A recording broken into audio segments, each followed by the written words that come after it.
Yang terhormat Prof. FK, saya tidak bisa sebutkan satu persatu. Yang terhormat teman-teman yang peneliti di bidang healthcare dan medical, dan juga adik-adik mahasiswa dan teman-teman dari industri. Satu kebanggaan buat kami di Samsung R&D Indonesia untuk ikut berpartisipasi mengenai adopsi dan penggunaan teknologi artificial intelligence, terutama di bidang yang sangat penting menurut kami, yaitu medical dan healthcare. Seperti kita ketahui, teknologi ini bukan future technology. Di semua device Samsung sejak tahun 2018, semua medical device Samsung sudah di-augment dengan kemampuan yang berbasis artificial intelligence. Seperti misalnya X-ray atau medical imaging technology, itu kemampuan manusia untuk melihat objek-objek tertentu di dalam data, itu sudah di-augmented sebenarnya di dalam medical imaging teknologi kami. Dan di sesi ini, saya akan mencoba bring ke next level apa yang tadi sudah disampaikan dengan sangat baik oleh Prof. Iko dan juga oleh Dr. Erik mengenai bahwa teknologi ini sebenarnya membutuhkan kerjasama antara domain expertise di medical dan healthcare, juga dengan software engineer dari sisi implementasi. Saya tidak melihat bahwa teknologi ini menggantikan fungsi dokter di kemudian hari. Justru dokter harus menjadi arsitek dari teknologi ini agar bisa diterapkan di domain medical dan healthcare dengan proper. Tanpa ada keterlibatan dokter, itu susah sekali untuk ini diterapkan. Itu juga kami lakukan di Samsung, jadi di tim medical healthcare di Samsung itu penuh dengan researcher dari domain expertise dan juga software engineer.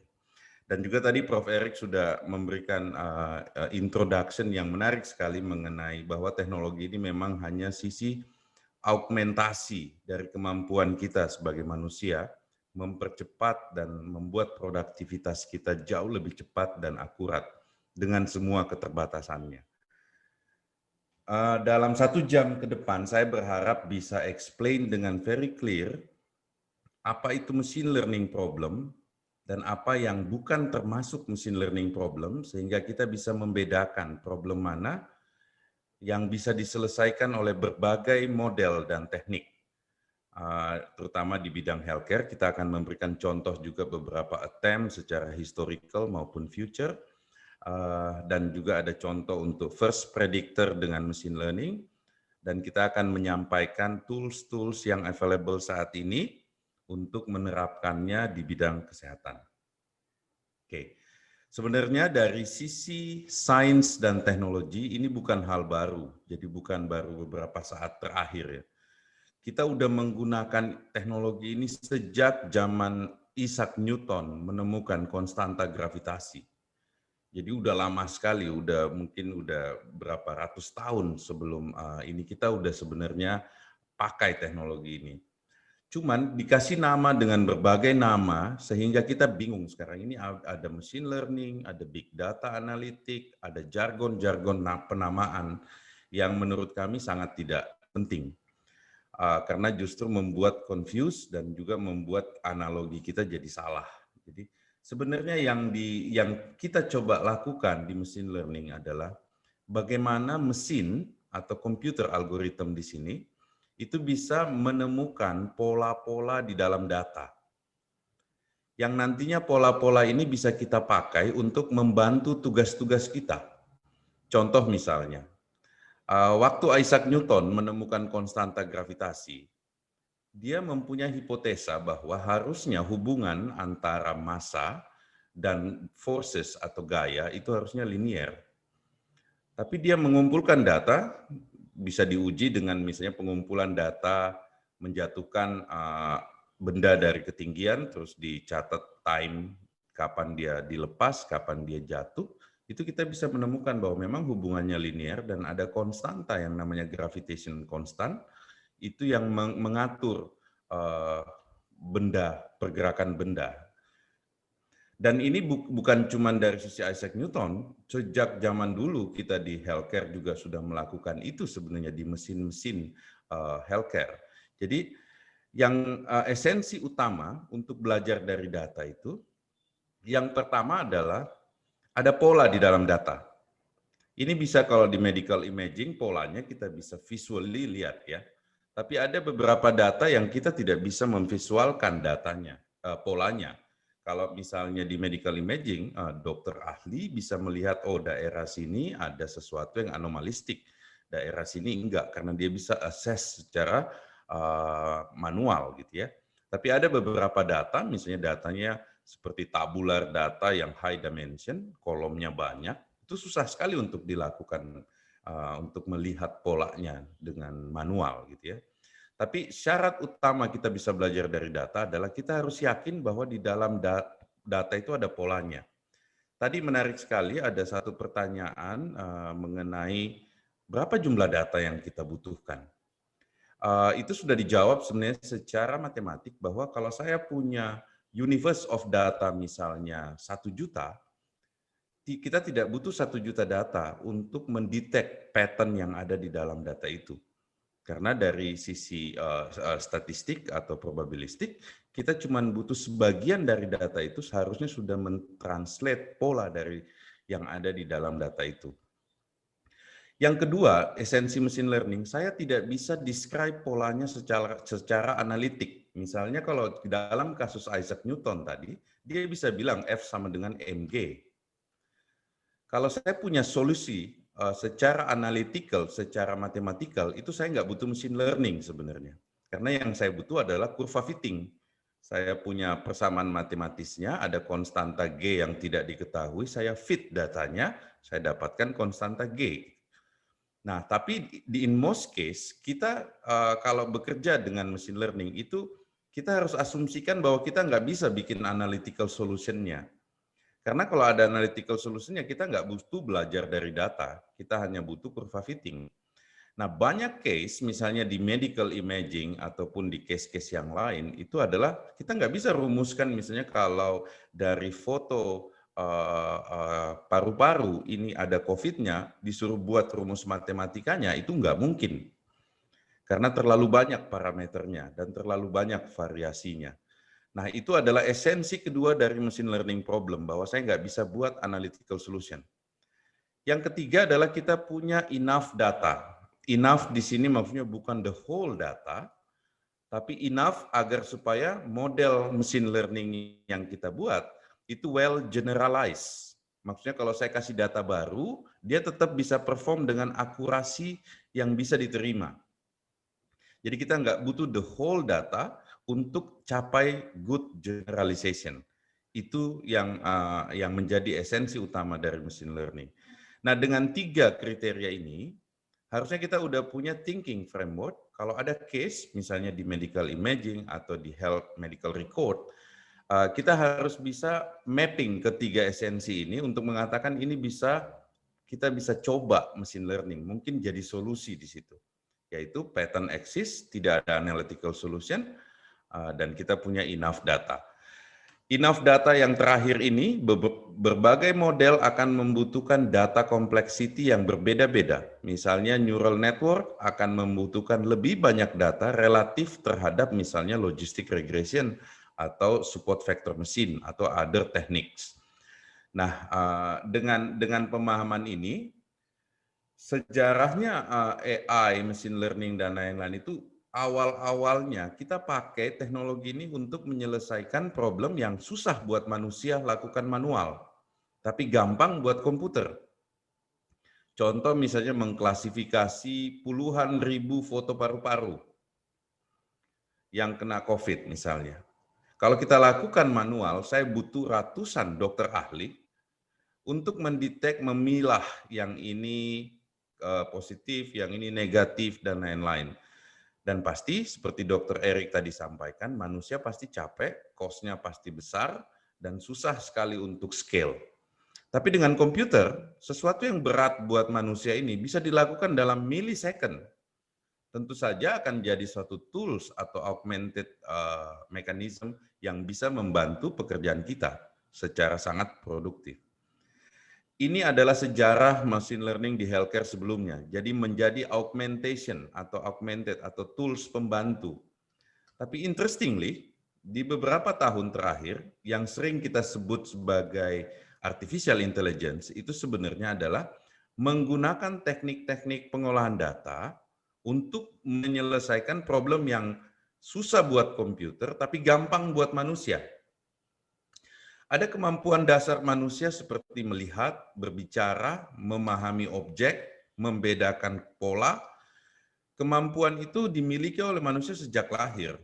Komputer tidak memiliki dan susah sekali untuk dilatih untuk itu. Nah, di saat kita menyelesaikan problem seperti ini, kita sebut teknologi ini artificial intelligence. Di saat kita menggunakan teknologi itu untuk menyelesaikan masalah yang sulit buat manusia tapi gampang buat komputer, itu kita sebut machine learning. Sengaja saya put di sini karena banyak sekali istilah di luar sana sehingga kita susah sekali untuk membedakan. Mereka mengatakan apa ini, misalnya kayak big data, pattern recognition, business intelligence, terlalu banyak jargon di sini. Sehingga mungkin dengan kategori ini kita bisa membedakan bahwa kita sebenarnya pengen belajar dari data karena tidak ada analytical solution dan kita yakin ada pola di dalam data itu dan kita pengen memahami pola-pola tersebut.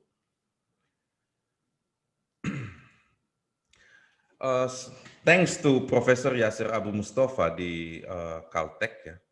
Ini framework yang beliau sampaikan di course-nya yang menurut saya sangat-sangat mudah untuk dipahami. Jangan get intimidated by the mathematics, ini cuma cara untuk menjelaskannya.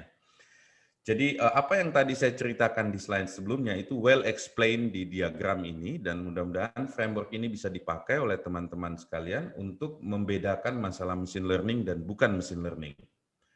Jadi sebenarnya kita punya data. Anggap data itu X. X ini bisa foto dari medical imaging, bisa table dari medical record, bisa value dari pengukuran, whatever. Nah, di data ini ada label, contoh misalnya X-nya adalah foto COVID pasien, paru-paru, Y-nya adalah label, kondisinya. Bisa labelnya 2, positif atau negatif, atau beberapa stages di dalam COVID journey atau life cycle. Jadi kita percaya bahwa ada pola di dalam data itu, dalam foto paru-paru itu yang memetakan X ke Y. Pola itu kita tidak tahu dan tidak akan pernah tahu. Kita anggap dia F. F itu adalah yang memetakan X ke Y. X bisa anything, Y adalah label dari data. Labelnya di sini bisa positif, negatif, atau bisa multi kategori label. Biasanya dibentuk dalam bentuk angka, misalnya 0, negatif, 1, positif, dan lain-lain. So, problem yang kita alamin di machine learning adalah ada fungsi F yang memetakan X ke Y yang unknown dan tidak akan pernah known. Kalau kita tahu F ada analytical solution-nya, saya bilang F sama dengan X kuadrat tambah Y kuadrat, saya nggak butuh machine learning. The reason kita pakai machine learning adalah karena kita udah nggak punya analytical solution dan kita pengen cuman bisa mendekati F dengan satu fungsi hipotesa. Kita anggap G. Jadi problem statement-nya menjadi saya punya pasangan data X1, label 1, X2, dan ini banyak sampai N. Yang dilakukan oleh machine learning adalah membuat set of hypothesis yang biasanya diturunkan dari berbagai macam teknik dan paradigm, misalnya dari probability dan statistik, dan memilih dengan menggunakan algoritma yang kita sebut machine learning algorithm, anggap aja A di sini, memilih yang menghasilkan G yang mendekati F. Tapi di sini bukan tanda sama dengan, di sini tanda mendekati, artinya ada error measure antara hasil prediksi dengan nilai label yang benar. Nah, untuk mendefine error measure dan untuk mendefine hypothesis set, kita banyak dibantu oleh teori probability. Jadi nanti kalau belajar tekniknya, itu harusnya mengingat kembali teori probability, bahwa dalam setiap data yang ada polanya harusnya ada probability distribution. Nah, probability distribution ini bisa kita pakai untuk mendefine error measure yang nantinya kita akan mencoba untuk menurunkan nilai error measure E. Kalau E-nya kecil, maka G mendekati F. Apakah G akan sama dengan F? Tidak, tidak akan sama karena data itu selalu ada noise-nya, data akan selalu tidak sempurna. Jadi dari penjelasan ini kita tahu bahwa machine learning algorithm atau itu adalah tugasnya mencari yang paling mendekati F. F tidak akan ketahuan. Dan juga hypothesis set itu membantu learning algorithm untuk mencari G yang paling mendekati F. Mudah-mudahan gambar ini dipahami dengan benar karena semua machine learning case nanti akan kita mapping dengan machine learning framework ini. Saya kasih contoh sederhana dari kasus health insurance. Apa yang terjadi di health insurance? Dia punya customer, setiap kali kita mau apply health, kita insurance, kita isi form. Form itu mungkin sekitar 20 sampai 50 record. Itu kita anggap X. Kita sebut customer application. Di situ ada umur, ada penyakit sebelumnya dan lain-lain. Anggap X adalah vektor dengan 20 sampai 50 record field. Outputnya adalah any insurance company harus punya decision apakah dia di-approve atau tidak di-approve. Jadi itu kita sebut labelnya, approve atau disapprove. Nah, data mengenai historical data mengenai customer yang apply, yang di-approve dan tidak di-approve itu sudah banyak di perusahaan itu. Problemnya adalah untuk proses approval itu dibutuhkan manusia yang membaca dokumen customer application dan melakukan decision making, approve atau tidak approve. Nah, waktu mereka melakukan decision itu, terlalu banyak parameter sehingga saya tidak bisa bikin rumus F yang memetakan X ke Y. Sulit untuk dilakukan. Nah, kalau case itu masuk, itu kita bisa pakai machine learning teknik. Tapi kalau misalnya ada satu kredit analis di company itu bilang, saya bisa buat rumusnya, yaitu kita nggak butuh machine learning. Itu case di mana kita nggak butuh machine learning. Jadi kita harus make sure bahwa memang target functionnya F yang memetakan X ke Y itu unknown. Dan nobody knows, dan will never know. Dan setelah itu kita punya enough data, historical data, agar algoritma dan yang bekerja di sini bisa menghasilkan error measure yang rendah.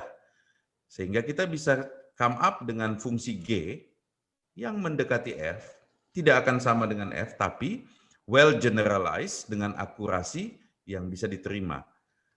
Tadi saya sebut generalized, maksudnya adalah kalau learning algorithm ini dikasih data baru yang tidak ada di training dataset, misalnya customer baru, saya tidak lagi panggil kredit analis, minta dia lakukan assessment, tapi saya langsung masukkan ke algorithm itu, dan algorithm akan kasih jawaban ke saya, sebaiknya di-approve, sebaiknya nggak di-approve.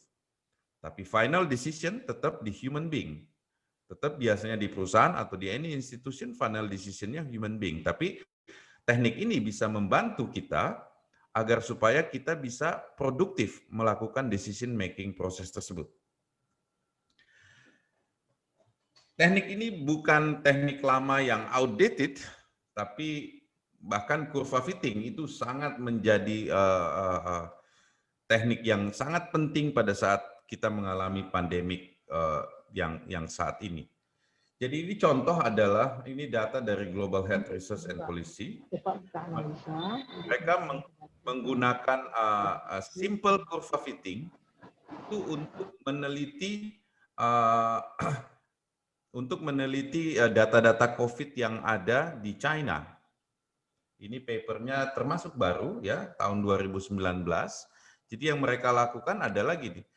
Di sini adalah days, sumbu X-nya, sumbu Y-nya itu adalah population, dan mereka ngelihat pola bahwa dengan bertambahnya hari, jumlah population yang kena itu, yang warna biru, ini data. Tapi kalau lihat kita fit dia dengan polinomial, ini fungsi yang tidak linear, makanya mungkin ini fungsi polinomial pangkat berapa gitu ya. Itu ternyata bisa well fit di data ini. Sehingga untuk melihat tren beberapa hari ke depan, mereka bisa menggunakan garis yang merah ini, bukan yang biru, karena yang data ke depan itu belum mereka miliki. Ya. Nah, tapi juga kita perlu lihat di sini bahwa coba interpretasi dari garis merah ini bisa bermacam-macam. Saya bisa pakai polinomial pangkat n, misalnya n-nya 4, 5, 6, tetap fit-nya sama. Oke? Dan bahkan ada case seperti ini dia fit dengan Gaussian karena dia melihat datanya ini mungkin ada peak-nya, satu peak ya. Tapi kita lihat ada data yang muncul keluar ini, 3 data ini yang di Gaussian, itu bisa jadi Gaussiannya mungkin berbeda dengan garis yang merah ini. Nah, ini di sini menyatakan bahwa sebenarnya ini benar-benar tools untuk membantu kita menginterpretasi data sehingga kita bisa memprediksi ke depan. Mengenai kebenarannya, itu final call-nya ada di kita. Karena sebenarnya tools ini, Gaussian-nya misalnya, saya bisa geser puncaknya. Puncaknya itu di ujung data yang di sini. Bukan yang ada di tengah sini gitu ya. Dengan berbagai macam opini gitu ya. Tapi yang menarik di sini adalah bahwa teknik-teknik pengolahan data ini bisa membantu kita untuk memprediksi hasil ke depan. Walaupun mungkin tidak tidak terlalu jauh harinya kita prediksi ya, tapi misalnya kita mau prediksi hari ke-45 itu masih make sense dari data yang ini. Yang dilakukan oleh China government tadi itu sebenarnya very simple problem yang nanti saya akan jelasin di gambar ini dan beberapa gambar ke depan. Jadi saya punya data, anggap X-nya itu yang warna biru ini. Oke. Kita yakin bahwa ada pola di dalam data itu, tapi kita nggak tahu polanya. Maka kita buat garis prediksi yang berwarna hijau. Ini yang kita sebut tadi di diagram learning kita adalah model atau prediction line yang sebenarnya harus kita dekati, yang harus mendekati unknown target F. Oke. Nah, yang dilakukan oleh polynomial curve fitting, dia mengukur jarak dari titik ini ke garis prediksi, itu dianggap sebagai digambar di bawahnya ini, yang gambar dari titik ke jarak garis merah itu. Ini kita sebut error measure. Error measure itu sebenarnya adalah individual data yang ditambahkan ke seluruh jumlah data. Jadi error measure data pertama ditambah error measure data kedua, ditambah error measure data ketiga, itu kita sebut loss atau distance atau jarak. Nah, ternyata model yang polinomial itu punya parameter, pangkat polinomialnya itu bisa diatur. Kalau misalnya pangkatnya 0, itu garis lurus. Kalau misalnya pangkatnya 1, garis lurus dengan ada kemiringan. Kalau pangkatnya 3, garis yang sudah non-linear. Kalau pangkatnya 9, itu ternyata bisa kita fit semua data, tapi terjadi overfitting. Overfitting di sini semuanya masuk nih di garis prediksi, tapi yang terjadi adalah generalization-nya jelek. Kalau saya kasih data baru, itu bisa kemana-mana prediksinya. Nah, yang kita cari di model machine learning selalu adalah best fit.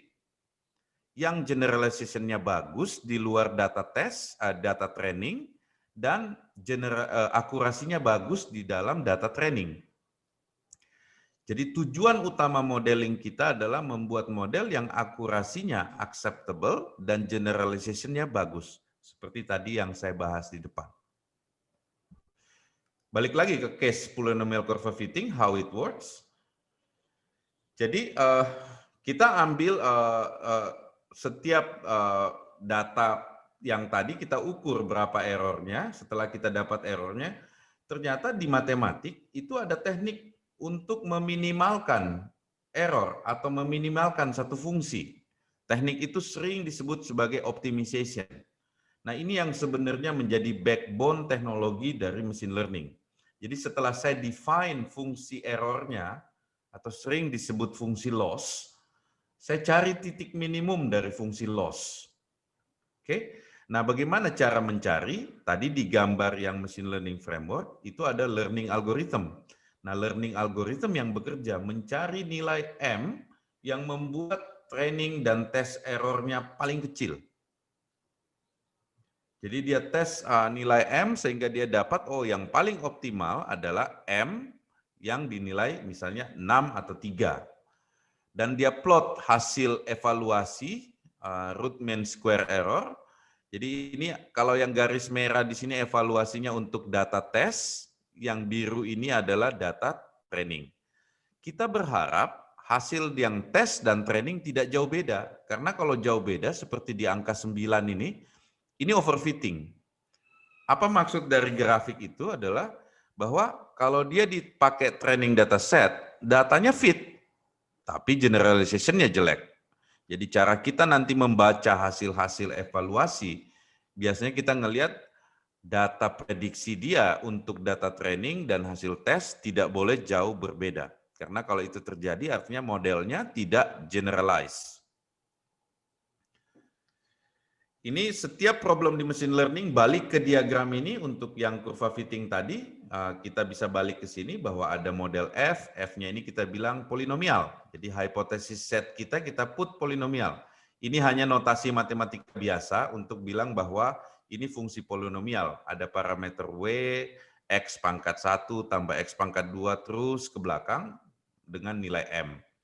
Tugas learning algorithm mencari model yang paling yang menghasilkan fungsi final hypothesis yang mendekati F. Walaupun F tetap tidak diketahui.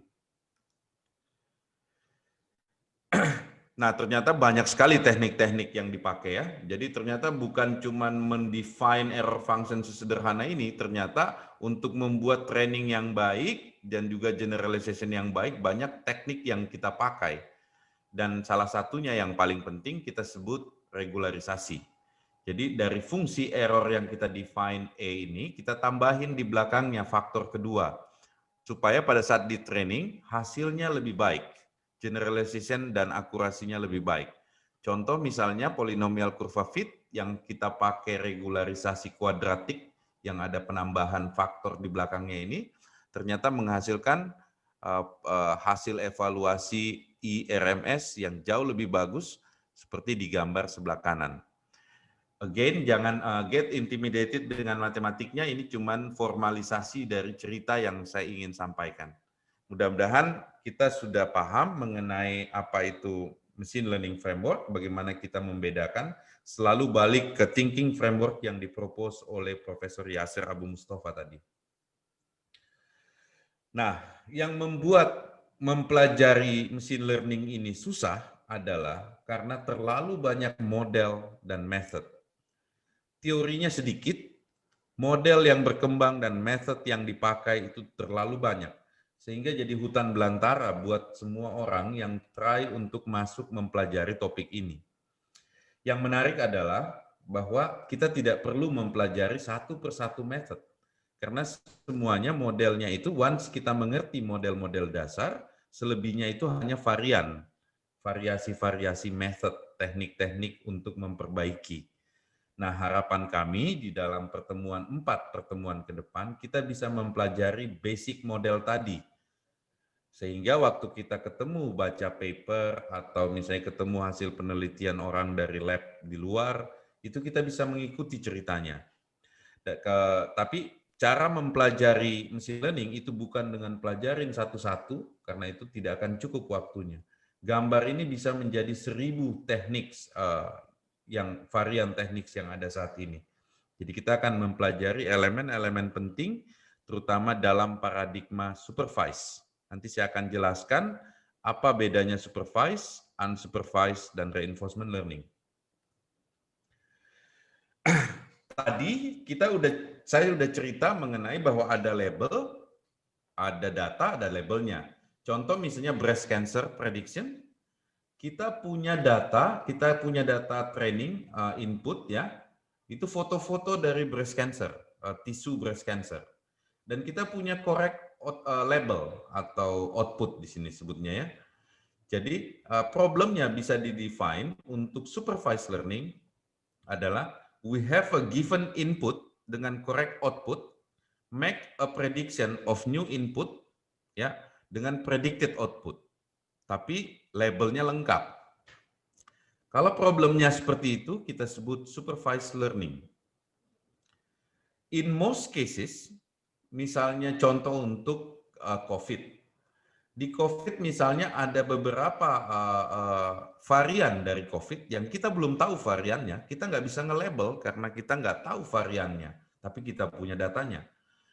Nah, case seperti itu adalah kita punya input, tapi kita nggak punya output, atau kita nggak punya label.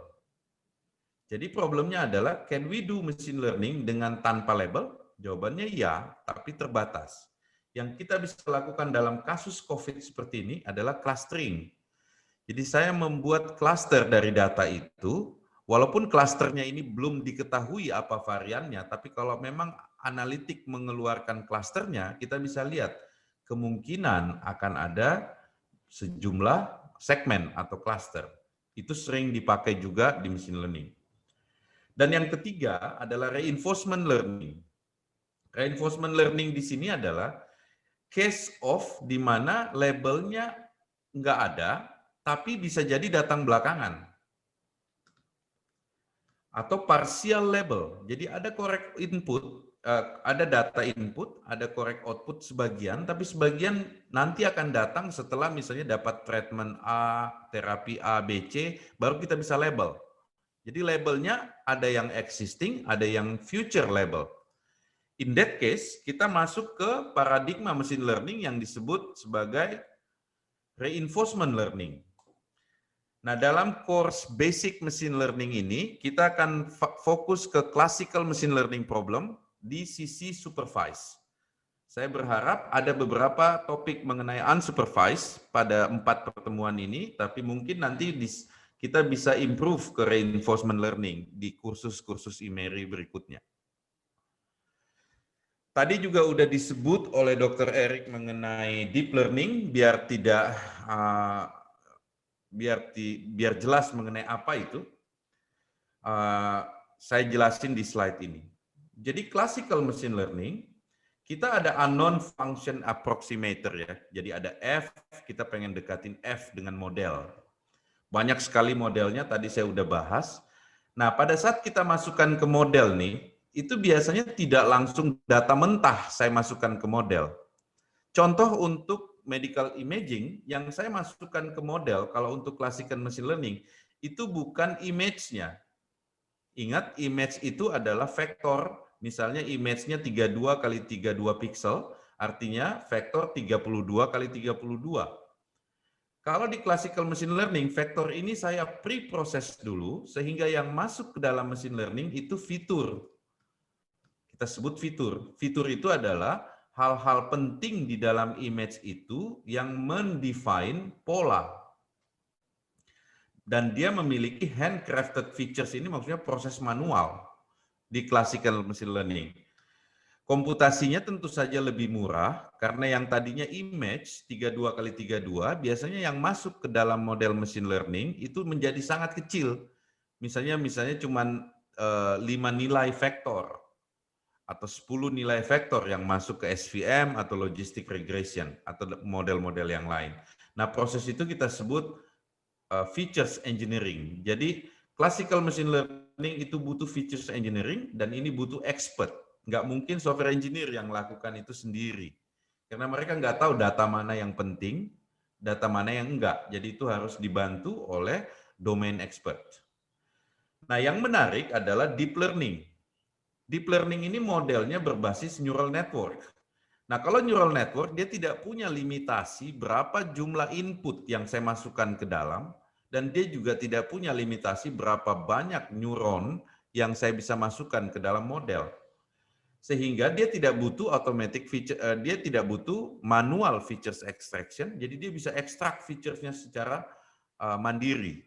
Nah, itu digambarkan dengan grafik di kanan ini, bahwa kalau untuk classical machine learning, prosesnya adalah saya input datanya, saya lakukan features engineering secara manual, baru masuk ke mapping model untuk mendetek F, unknown function tadi. Tapi kalau di deep learning, dia lakukan automatic features extraction, tapi at the cost of komputasi dan jumlah data yang sangat besar dibutuhkan oleh neural network. Biasanya neural network tidak bekerja dengan baik kalau datanya sedikit. karena dia butuh banyak sekali data untuk mentrain model neural network. Oke, mudah-mudahan materi kedua tadi sudah menjelaskan apa bedanya model machine learning klasik dan deep learning. In summary, deep learning itu banyak berbasis neural network, sedangkan machine learning klasik ada banyak sekali model. Baik machine learning maupun deep learning bisa melakukan 3 paradigm utama, yaitu supervised, unsupervised, dan reinforcement learning. Nah, untuk materi selanjutnya saya akan bahas tentang sejarah penggunaan teknologi ini di medical dan healthcare system. Tahun 70-an itu dari Stanford University propose satu sistem namanya MySyn itu untuk identifikasi bakteria yang menyebabkan infeksi. Mereka punya data dan nanti sistemnya itu di komputer. Itu orang bisa entry, misalnya disease ini adalah 26 tahun, male, pasien, dia masukkan datanya, nanti komputer akan keluarin. 5 days ago, he has respiratory tract symptom. Bagaimana komputer bisa tahu itu? Dia dilatih dengan machine learning engine, atau dia sebut di sini expert engine, yang punya knowledge base. Knowledge base di sini adalah kalau ada simptom A, kalau ada case ini, simptom ini, itu mungkin gejalanya ini. Jadi itu ada di dalam KB. Dan dia punya predictor, machine learning based predictor, namanya inference engine, untuk mendetek simptom itu dari input yang diberikan. Ini adalah case supervised learning yang very clear, dan ini udah diimplement sejak tahun di Stanford 1970. Tahun 80-an neural network menjadi favorit. Nah, banyak sistem-sistem yang tadinya pakai machine learning klasik diubah menjadi neural network at the cost of we need more data. Jadi ini dari Pittsburgh University, mereka buat quick medical reference untuk diagnosis untuk internal medicine. Jadi kalau ada case misalnya kayak flu, pneumonia, diabetes, dia di dalam neural network akan detect disease-nya itu berdasarkan simptom yang dimasukkan. Jadi dia masukkan simptom, nanti neural network yang mencari, oh ini adalah fatigue cough, atau ini chest pain, ini high A1C. Nah, dia train datanya dengan 570 binary disease variable, 4.775 binary symptom, dan 45.000 directed ages. Kenapa butuh sebanyak ini? Karena neural network tadi memang membutuhkan banyak data tergantung jumlah neuron yang dia pakai. Nanti bisa lihat papernya masing-masing, ada saya kasih note di situ. Tahun 80-an ada automatic medical discovery, ini juga dipropose di paper ini, mirip caranya, tapi dia punya KB, dia punya predictor juga, pakai machine learning klasik. Saya percepat dikit di sini, tahun 90-an neural network ini dipakai untuk medicine juga, dia pakai ada untuk memprediksi ya. Ini ada papernya tahun 96. Sampai saat ini neural network yang jadi sangat favorit karena perkembangannya sangat cepat, karena sekarang bisa di-compute dengan GPU dengan sangat cepat. Sebelumnya tahun 90-an belum ada GPU, itu sangat lambat untuk di-training.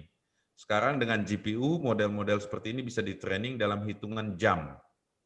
Dulunya berbulan-bulan CPU berjalan untuk men-training model ini. Oke. Sebagai penutup untuk sesi yang Machine Learning in Healthcare, ini ada satu paper dari IEEE Review in Biomedical tahun 2019 atau 20, nanti bisa dilihat. Ini Secure and Robust Machine Learning for Healthcare.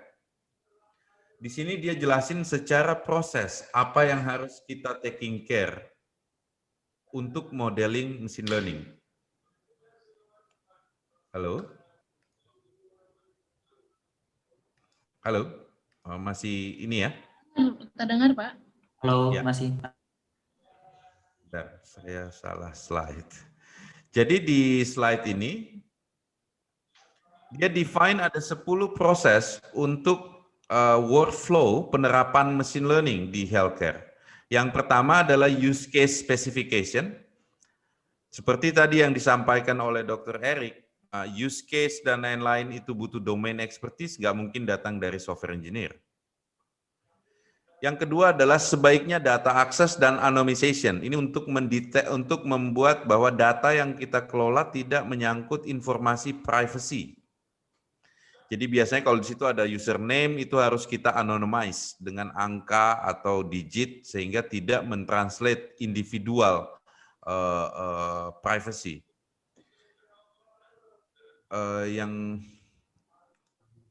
Maaf ini slide-nya.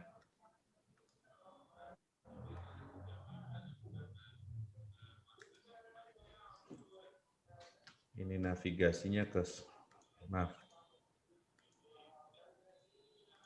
Oke. Step selanjutnya adalah data annotation, dikasih label. Ini juga butuh domain expertise karena tidak mungkin software engineer yang melabel data tersebut. Selanjutnya adalah machine learning model. Di sini pekerjaan software engineer untuk melihat model mana yang tepat untuk jumlah data yang ada. Karena banyak sekali model machine learning, bukan satu model untuk semua case. Ada yang berbasis machine learning klasik, ada yang berbasis neural network. Setelah itu algoritmanya juga diaudit untuk melihat apakah dia performance-nya bagus, apakah akurasinya cukup, apakah generalization-nya bagus. Setelah itu baru ada multi-site validation, divalidate lagi, ada regulatory approval, ada clinical integration, ada user acceptance, sampai implementation. Ini adalah proses yang sudah di-agree di banyak cases di industri. Ada 10 step untuk penerapan machine learning di healthcare.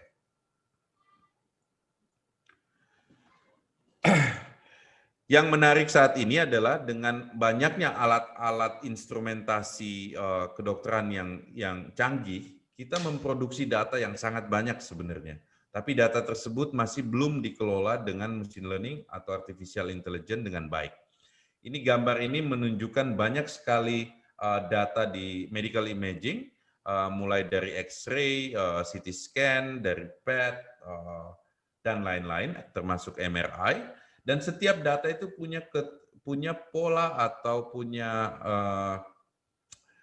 modality yang beda-beda. Misalnya untuk X-ray itu ada kategorinya lagi, mamografi, radiografi, fluoroskopi, dan lain-lain. Nah, untuk memahami ini kita butuh domain expertise dari clinician untuk memberikan data yang tepat dan terutama untuk labeling proses tadi.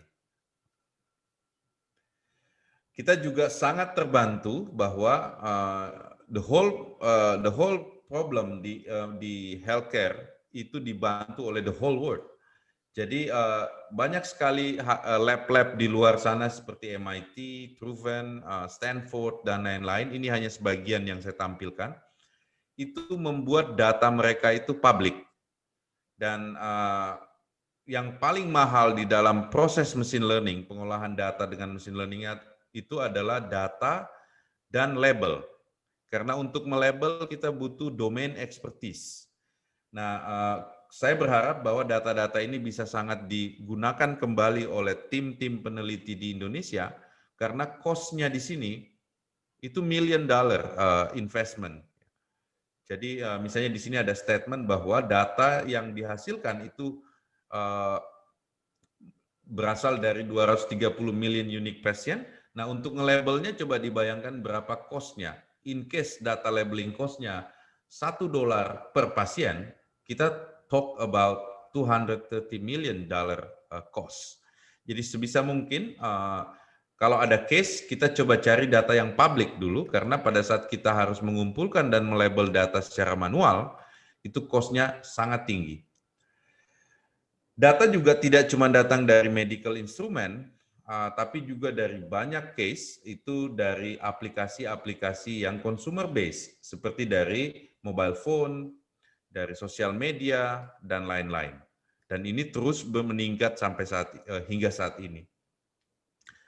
Ada beberapa standarisasi data juga yang harus kita aware, bahwa misalnya untuk medical record itu ada FIR, ini adalah standar untuk apa aja yang harus di record, datanya bagaimana disimpan formatnya, dan kami berharap bahwa nanti di IMERI data katalog itu juga akan mengikuti standar-standar internasional yang ada, sehingga kita bisa menggunakan data tersebut dan juga mengembangkannya sesuai dengan standar.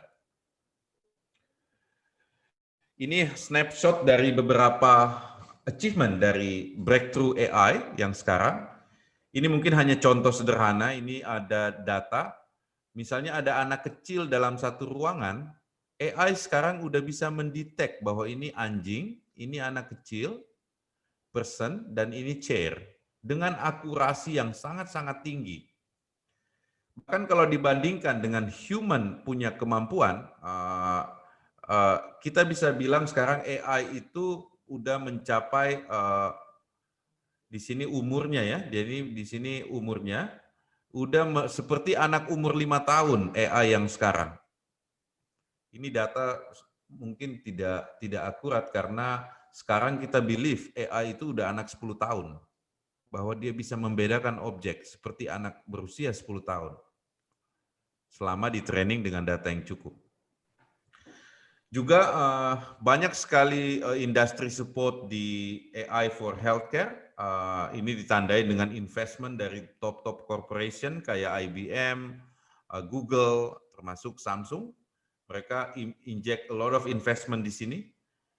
Dan juga kalau kita lihat di startup ecosystem, penggunaan AI di healthcare itu adalah satu growth engine tersendiri di sini karena banyak sekali AI startup muncul sekitar 5 tahun terakhir.